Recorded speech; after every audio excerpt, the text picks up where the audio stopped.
Good morning student. मैं doctor वंदना Akodia, government college Bundi. बच्चों, पिछले वीडियो में हमने मैलिक अम्ल के बारे में पढ़ा था। आज हम टार्ट्रिक एसिड के बारे में पढ़ेंगे। टार्ट्रिक एसिड सामान्यतः बच्चों टार्ट्रेट के रूप में हमको मिलता है, और ये टार्ट्रेट हमें इमली और अंगूर या कुछ और जो खट्टे फल होते हैं उनके अंदर पाया जाता है। सबसे पहले 1796 में टार्ट्रिक अम्ल को आर्गल से प्राप्त किया गया था, जिससे अंगूर के रस से पृथक किया गया।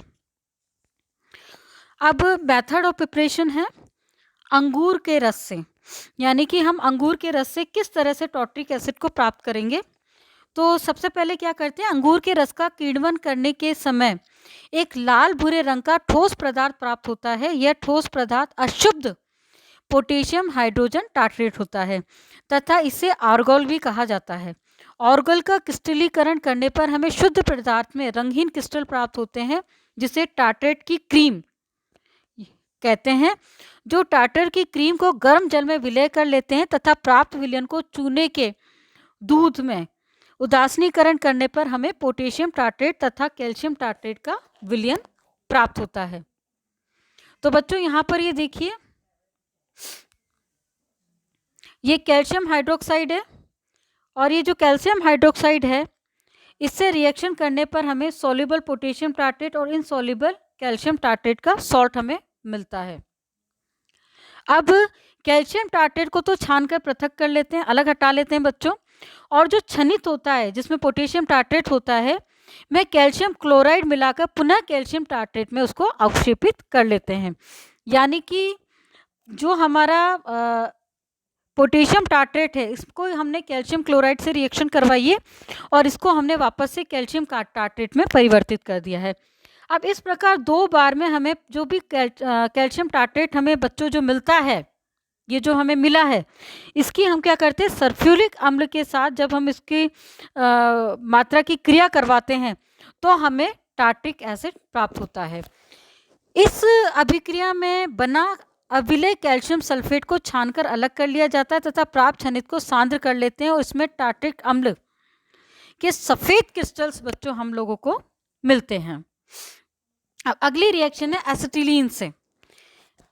एसिटिलीन की बच्चों यदि हम रिएक्शन पैलेडियम और बेरियम सल्फेट की प्रेजेंस में करवाएं तो इसका हाइड्रोजनीकरण होता है, रिडक्शन हो जाता है, हमें एथिलीन मिलता है, जिसकी CCl4 और ब्रोमीन के साथ एडिशन रिएक्शन कराने पर हमें डाई ब्रोमो एथिलीन मिलता है, जिसकी KCN से रिएक्शन कराने पर BS का रिप्लेसमेंट हो जाता है, यहाँ CN ग्रुप जुड़ जाता है, जिसके कि हाइड्रोलिसिस से ये एसिड में कन्वर्ट हो जाता है। फिर यदि हम इसकी ब्रोमीन और रेड फॉस्फोरस की प्रेजेंस में रिएक्शन कराते हैं तो बच्चों ये एक्टिव मिथाइल ग्रुप की तरह काम करते हैं। यहाँ पर BR का एडिशन हो जाता है, जिसकी कि सिल्वर हाइड्रोक्साइड से रिएक्शन कराने पर हमें टार्ट्रिक एसिड प्राप्त होता है। अगली रिएक्शन है ग्लिसरैल्डिहाइड से प्राप्त। तो टार्ट्रिक अम्ल को क्लिनियनी फिशर संश्लेषण द्वारा निम्न तरह से बनाते हैं अपन। सबसे पहले हम लोग ग्लिसरैल्डिहाइड लिया, इसकी HCN से रिएक्शन करवाई है, तो यहाँ पे CHO ग्रुप CN में कन्वर्ट हो जाता है। CHO ग्रुप की एडिशन रिएक्शन होगी बच्चों, तो C डबल बॉन्ड OH है, इसकी HCN से रिएक्शन होगी तो H यहाँ चला जाएगा और यहाँ CN जुड़ जाएगा, तो HCN जुड़ गया। फिर इसकी बेरियम हाइड्रोक्साइड H2SO4 से रिएक्शन कराते हैं, उसके बाद HNO3 से ऑक्सीडेशन कराने पर हमें tartaric acid as a final product मिलता है। अब आती है फिजिकल प्रॉपर्टी। टार्ट्रिक अम्ल जो होता है वो सफ़ेद क्रिस्टलीय ठोस होता है। अब सेकंड पॉइंट है बच्चों, इंपॉर्टेंट पॉइंट है कि जो टार्ट्रिक अम्ल होते हैं उसमें दो एसिमेट्रिक कार्बन एटम प्रेजेंट होते हैं। दो एसिमेट्रिक, एक ये और एक ये दो एसिमेट्रिक कार्बन एटम प्राप्त होते हैं। तो ये जनरली हमें प्रकाशीय समवेता प्रदर्शित करता है। तो टार्ट्रिक अम्ल दो ध्रुवण घूर्णक तथा एक अध्रुवीय घूर्णक यानी मीजो रूप में मिलता है। ये इसका ये हो गया इसका प्लस टार्ट्रिक एसिड, ये माइनस टार्ट्रिक एसिड हो गया, ये मीजो है, और ये मीजो कंपाउंड होता है वह ऑप्टिकली इनएक्टिव होता है। जो प्राकृतिक टार्ट्रिक अम्ल होता है वो जनरली ये वाला हमें अधिक मात्रा में मिलता है, और NaOH में विलय करने NaOH विलयन के साथ गर्म करने पर ये मीसो टार्ट्रिक एसिड में परिवर्तित हो जाता है। केमिकल रिएक्शन, टार्ट्रिक अम्ल में दो प्रकार की अभिक्रियाएं, दो क्रियात्मक समूह होते हैं बच्चों, और दोनों ही इसमें कार्बोक्सिलिक समूह होते हैं। एक तो दो कार्बोक्सिलिक समूह हो गए, साथ ही इसमें दो OH समूह जुड़े हुए होते हैं। तो टार्ट्रिक अम्ल कार्बोक्सिलिक अम्ल व द्वितीयक अल्कोहल समूह की अभिक्रियाएं देता है। टार्ट्रिक अम्ल में मुख्य रासायनिक अभिक्रियाएं कौन कौन सी होती है? पहला है सॉल्ट फॉर्मेशन। सॉल्ट फॉर्मेशन में देखिए लवण का बनना। टार्ट्रिक अम्ल में बच्चों मैंने अभी बताया कि आपके दो COH ग्रुप प्रेजेंट होते हैं, NaOH से रिएक्शन करवाएंगे, सॉल्ट बना, इसी तरह से दोबारा कराने पर सॉल्ट बन गया। वहीं सोडियम बाइकार्बोनेट से रिएक्शन कराने पर हमें NaOH से भी सॉल्ट फॉर्मेशन होता है, सोडियम बाइकार्बोनेट से रिएक्शन कराने पर भी हमें सोडियम सॉल्ट प्राप्त होते हैं। टार्ट्रिक अम्ल मिश्रण लवण भी बनाते हैं, यानी कि यदि आप ये देखिए एग्जाम्पल है, इसे हम कहते हैं रोशन सॉल्ट, सोडियम पोटेशियम टार्ट्रेट। बच्चों आपने लैब में फेलिंग ए और फेलिंग बी सॉल्यूशन काम में लिया होगा। Fehling A solution copper sulphate का सॉल्यूशन कहलाता है, जबकि जो फेलिंग बी सॉल्यूशन होता है सोडियम पोटेशियम टार्ट्रेट का सॉल्यूशन होता है, या इसे हम रोशन सॉल्ट भी कहते हैं। अगली रिएक्शन है एस्टर फॉर्मेशन। टार्ट्रिक अम्ल खनिज लवण की उपस्थिति में अल्कोहल के साथ क्रिया करके मोनो तथा डाई एस्टर बनाते हैं, जो कि हाइड्रोजन परमाणु के प्रतिस्थापन पर निर्भर करता है। अब बच्चों C2H5 के साथ रिएक्शन करवाई हमने, पहले मोनो इथाइल टार्ट्रेट मिला, वापस से C2H5 से रिएक्शन कराने पर हमें डाई इथाइल टार्ट्रेट मिलता है। अब आती है अगली रिएक्शन एक्शन ऑफ हीट, यानी प्रकाश का प्रभाव।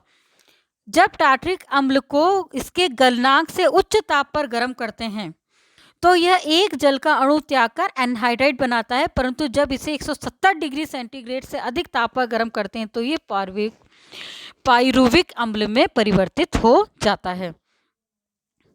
यानी कि फर्स्ट 150 डिग्री पर हीट किया तो इसने एक एनहाइड्राइड बनाया, और फर्दर हीट करने पर ये पाइरुविक एसिड में कन्वर्ट हो जाता है। अगली रिएक्शन आती है रिडक्शन।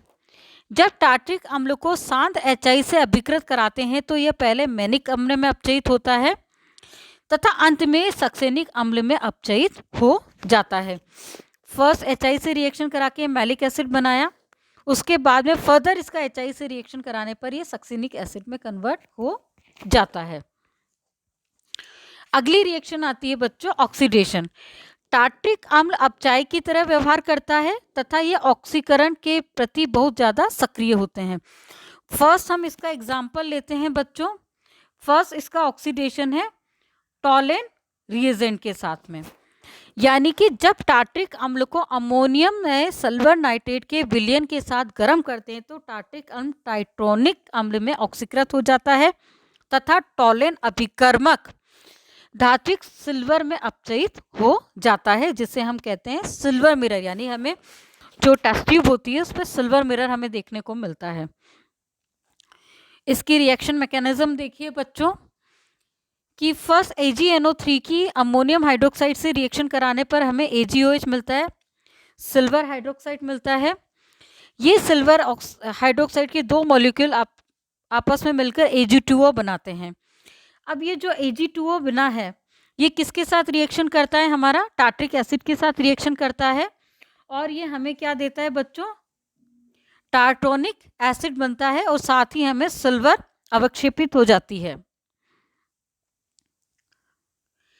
अगली रिएक्शन आती है, रिएक्शन है हमारा ऑक्सीडेशन है फेंटोन अभिकर्मक के साथ। फेंटोन अभिकर्मक के साथ क्रिया करने पर टार्ट्रिक अम्ल डाईहाइड्रोक्सी मैलिक अम्ल में ऑक्सीकृत हो जाता है, यानी कि टार्ट्रिक एसिड है उसका ऑक्सीडेशन हम यदि कराएं तो क्या होगा? फेंटोन रिएजेंट की प्रेजेंस में कराने पर हमें यहाँ पर क्या मिलता है? डाईहाइड्रोक्सी मैलिक एसिड हमें मिलता है। थर्ड इसका ऑक्सीडेशन है विथ HNO3 के साथ। यदि हम प्रबल ऑक्सीकारक जैसे कि नाइट्रिक अम्ल के साथ अभिक्रिया करने पर अम्ल पहले टार्टोनिक अम्ल में तथा बाद में ऑक्जेलिक अम्ल में कन्वर्ट हो जाता है। यानी फर्स्ट ऑक्सीडेशन करने पर हमें टार्टोनिक एसिड मिलता है, जिसका दोबारा ऑक्सीडेशन कराने पर हमें ऑक्जेलिक एसिड प्राप्त होता है। अगली रिएक्शन है एसिटिलीकरण। एसिटिल क्लोराइड के साथ क्रिया करके टार्टरिक अम्ल डाई एसिटिल व्युत्पन्न देता है, क्योंकि टार्टरिक अम्ल में 2 OH समूह होते हैं। यानी CH3COCl से रिएक्शन कराई हमने, तो यहाँ पर क्या हो गया कि जो OH है यहाँ से अल्कोहल का, वहाँ पे OCO3 यानी एस्टर ग्रुप जुड़ गया और यहाँ पर भी जुड़ गया। अगली रिएक्शन है हमारा संकुल यौगिक का बनना, यानी कॉम्प्लेक्स फॉर्मेशन। टार्टरिक अम्ल जो है, जब रोशन लवण, यानी रोशन लवण कौन सा होता है, मैंने अभी बताया आपको, सोडियम पोटेशियम टार्ट्रेट होता है, युक्त कॉपर सल्फेट के विलयन में सोडियम हाइड्रोक्साइड का विलयन मिलाते हैं तो टार्टरिक अम्ल गहरे नीले रंग का एक संकुलन, एक कॉम्प्लेक्स बनाता है। इस विलयन को फैलिंग विलयन कहते हैं। इसे हम लोग क्या कहते हैं, फैलिंग सॉल्यूशन। यानी अभी मैंने आपको बताया ना, फैलिंग ए सॉल्यूशन क्या है, कॉपर सल्फेट का सॉल्यूशन है। Fehling B sodium potassium tartrate या रोशन सॉल्ट है। इन दोनों को मिलाने पर एक नीले रंग का हमको कॉम्प्लेक्स मिलता है, जिसे हम फैलिंग सॉल्यूशन कहते हैं। और ये क्यूप्रिक आयन 2 टार्ट्रेट आयन के साथ संकुलन बनाते हैं। और जनरली जो ये फैलिंग सॉल्यूशन हमारा बनता है, उसको हम ऑर्गेनिक रिएक्शन में जो फैलिंग जो जितने भी एल्डिहाइडिक ग्रुप हैं उनके डिटर्मिनेशन के लिए या उनको पता लगाने के लिए हम इसे एज ए रीजन यूज करते हैं। अब बच्चों अगला एसिड है हमारा सिट्रिक एसिड। बच्चों सिट्रिक एसिड जनरली सामान्यतः जितने भी खट्टे फल होते हैं, जैसे नींबू है, संतरा है, इन सब के अंदर पाया जाता है। और आप लोगों ने लेमन के लिए जरूरी सुना होगा कि सिट्रिक फ्रूट्स हैं। तो सिट्रिक एसिड की स्पेसिफिसिटी ये होती है कि ये जितने भी ऑरेंजेस हैं, नारंगी है, मौसमी, इन सब के अंदर पाया जाता है, नींबू आदि के अंदर। और आपका जो लेमन जूस है उसमें 6 to 10% आपका सिट्रिक एसिड उसके अंदर प्रेजेंट होता है। और यदि हम इसके IUPAC नाम की बात करें तो इसका IUPAC नाम होता है 2 hydroxy propane 1,2,3 tricarboxylic acid. अब बात आती है इसके बनाने की मेथड ऑफ प्रिपरेशन। पहला आता है नींबू के रस से। लेमन जूस से हम कैसे सिट्रिक एसिड को प्राप्त कर सकते हैं। सिट्रिक एसिड बनाने की औद्योगिक विधि है। इस विधि में नींबू के रस को उबालकर इसमें प्रोटीन का स्कंदन कर लेते हैं। स्कंदित प्रोटीन को छानकर पृथक कर लेते हैं। इसके प्राप्त छनित को चूने में उदासीन करके, जिससे छनित के साथ सिट्रिक अम्ल कैल्शियम सिट्रेट के में अवक्षेपित हो जाता है। और जो कैल्शियम सिट्रेट को छानकर अलग कर लेते हैं, फिर तनु सल्फ्यूरिक अम्ल को परिकलित मात्रा इसमें मिलाई जाती है और कैल्शियम सल्फेट को अवक्षेपित कर लेते हैं, जिसे छानकर अलग कर लिया जाता है। और जो छनित होता है उसमें सिट्रिक अम्ल उपस्थित होता है, जिसे वाष्पीकृत करके हम सिट्रिक अम्ल को क्रिस्टलीय रूप में प्राप्त कर लेते हैं। अगली विधि है शीरे से। यानी कि सिट्रिक अम्ल का औद्योगिक उत्पादन शीरे के द्वारा भी किया जा सकता है। इसमें क्या करते हैं, शीरे का हम किण्वन करते हैं अकार्बनिक लवणों की उपस्थिति में। और जैसे कि उसमें कुछ जीवाणु भी मौजूद होते हैं, और जो जीवाणु मौजूद होते हैं वो है एस्परजिलस वेंटी। ये जीवाणु रहता है इसके अंदर। और शीरे का किण्वन के लिए हम इसका जो pH रखते हैं वो रखते हैं 1 to 2। और जनरली जो ये रिएक्शन होती है 30 से 35 डिग्री सेंटीग्रेड पर कराते हैं, और 10 दिन के अंदर में ये रिएक्शन जो है वो कंप्लीट होती है। यदि बच्चों इसकी मैकेनिज्म हम देखें तो इसकी मैकेनिज्म में पहले क्या होता है कि जो पायरुविक अम्ल है वो एक अणु विकर्बीकरण द्वारा एल्डिहाइड देता है, जो कि एसिटिक अम्ल में ऑक्सीकृत हो जाता है। और पायरुविक अम्ल का दूसरा अणु ऑक्सी एसिटिक अम्ल में परिवर्तित हो जाता है। बच्चों आप यहाँ देखिए, ये शीरा है, इसका फर्मेंटेशन हमने किया तो हमें 2 मॉलिक्यूल पायरुविक एसिड के मिले। एक तो ऑक्सीडाइज होकर एक एल्डिहाइड में फर्दर ऑक्सीडेशन से ही एसिटिक अम्ल में कन्वर्ट हो जाता है। दूसरा हमारा ये ऑक्जेलेटिक एसिड में कन्वर्ट हो जाता है, जो कि एसिटिक एसिड से रिएक्शन करके सिट्रिक एसिड में कन्वर्ट हो जाता है। अगली रिएक्शन है हमारी फ्रॉम ग्लिसरॉल से। ग्लिसरॉल से बनाने के लिए सिंपल HCl की प्रेजेंस में रिएक्शन कराते हैं तो OH ग्रुप का रिप्लेसमेंट हो जाएगा और Cl ग्रुप जुड़ जाता है, जिसके ऑक्सीडेशन होता है और OH ग्रुप CO में कार्बोनिल ग्रुप में कन्वर्ट हो जाता है। KCN से रिएक्शन कराने पर यहाँ OH और CN एडिशन रिएक्शन देगा और हाइड्रोलिसिस कराने पर यहाँ से ये तीनों ग्रुप एसिड में कन्वर्ट हो जाते हैं। अगली रिएक्शन है लॉरेंट्ज संश्लेषण। सिट्रिक अम्ल का संश्लेषण एथिल ब्रोमो एसीटेट की जिंक की उपस्थिति में ऑक्सिल एसिटिक एस्टर के साथ रिफॉर्मेटिक अभिक्रिया द्वारा कराया जाता है। सिंपल सी रिएक्शन है, ये एस्टर की प्रेजेंस में हमने रिएक्शन करवाई है और हमें यहाँ पे फाइनल प्रोडक्ट के रूप में सिट्रिक एसिड प्राप्त होता है। अब आती है फिजिकल प्रॉपर्टी। तो सिट्रिक अम्ल होता है वह सफ़ेद क्रिस्टलीय यौगिक होता है तथा इसमें एक अणु क्रिस्टलीय जल का होता है। जब 135 डिग्री पर गर्म करते हैं तो इसमें से एक अणु क्रिस्टलीय जल निकल जाता है, जबकि जो सिट्रिक अम्ल है 153 डिग्री पर पिघल जाता है। यह जल व अल्कोहल में विलय है, परंतु ईथर में यह कम विलय होता है। साथ ही सिट्रिक अम्ल में एक भी असम्मित कार्बन नहीं होता है, यानी कि ऑप्टिकली एक्टिव नहीं होता है, यानी कि ये ऑप्टिकली एक्टिव नहीं है।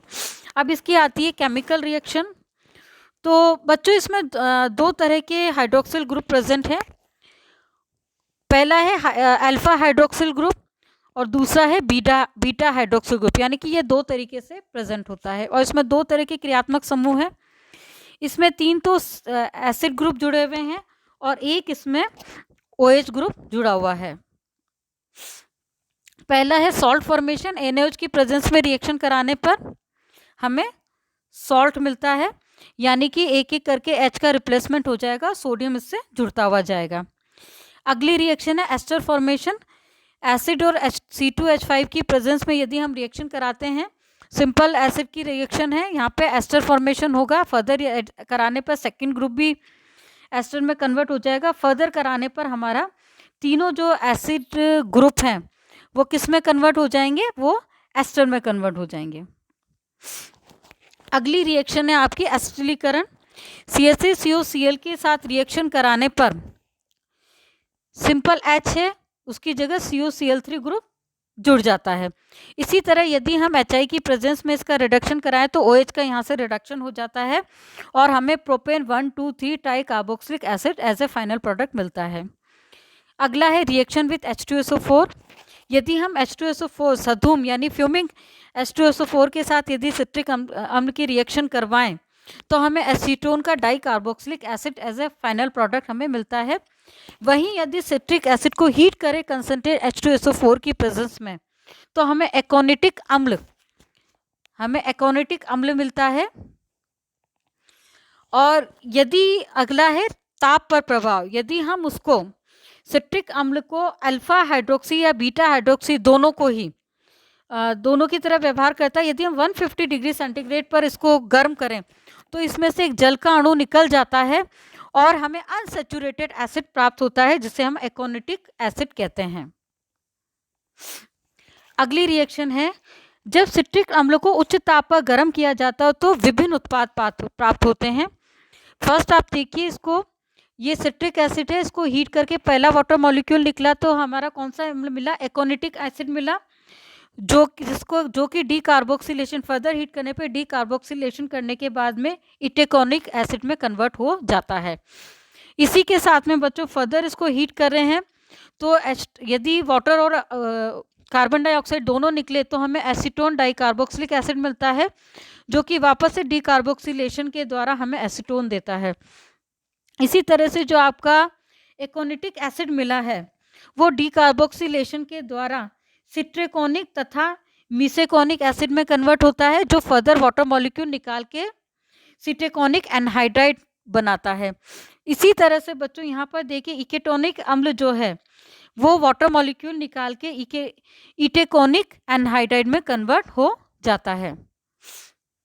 अब बात आती है कॉम्प्लेक्स फॉर्मेशन की।